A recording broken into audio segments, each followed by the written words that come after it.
नभझेप घेणारी अपूर्ण स्वप्ने. नमस्कार, मी मिथिला. मित्रहो, आज आपण जाणून घेऊया कॅप्टन शांभवी पाठक यांचा प्रेरणादायी प्रवास आणि बारामतीतील विमान अपघाताची शोकांतिका. कॅप्टन शांभवी पाठक या फक्त वैमानिक नव्हत्या, तर शिस्त आणि जिद्दीचे प्रतीक होत्या. दिल्लीतील सफदरजंग एन्क्लेव्ह परिसरात राहणाऱ्या शांभवी पाठक यांचे बालपण लष्करी वातावरणातच गेले. शांभवी यांचे वडील विक्रम पाठक हे लष्करातील सेवानिवृत्त अधिकारी आहेत आणि आई रोली पाठक ह्या त्याच शाळेत शिक्षिका आहे ज्या शाळेत शांभवीचे शिक्षण झाले.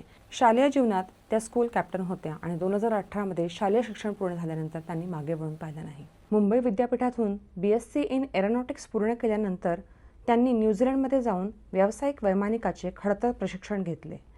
वयाच्या अवघ्या 25व्या वर्षी त्यांच्याकडे 1500 तासांचा उड्डाण अनुभव होता. त्या केवळ स्वतः विमान उडवत नव्हत्या, तर मध्य प्रदेश फ्लाइंग क्लबमध्ये असिस्टंट फ्लाइंग ट्रेनर म्हणून नवीन वैमानिकांना धडेही देत होत्या.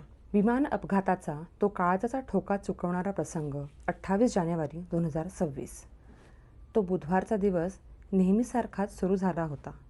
शांभवी पाठक आणि अनुभवी कॅप्टन सुमित कपूर हे VSR व्हेंचर्सच्या लिअरजेट 45 विमानाने उपमुख्यमंत्री अजित पवार यांना घेऊन सकाळी 8:10 मुंबईहून बारामतीकडे झेपावले. सकाळी 8:40च्या सुमारास विमान बारामती विमानतळाजवळ पोहोचले तेव्हा तिथे दाट धुके होते आणि दृश्यमानता अत्यंत कमी होती.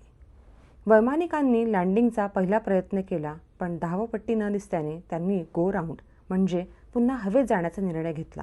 दुसऱ्या प्रयत्नांना त्यांनी एअर ट्रॅफिक कंट्रोलला सांगितले की धावपट्टी दिसत नाहीये, पण हा त्यांचा शेवटचा संवाद ठरला. लँडिंगच्या प्रयत्नात विमान धावपट्टीच्या डाव्या बाजूला घसरले आणि क्षणार्धात एका मोठ्या आगीच्या कोळ्यात रूपांतर झाले. प्रत्यक्षदर्शींच्या म्हणण्यानुसार विमान जमिनीवर आदळताच 4 ते 5 मोठे स्फोट झाले.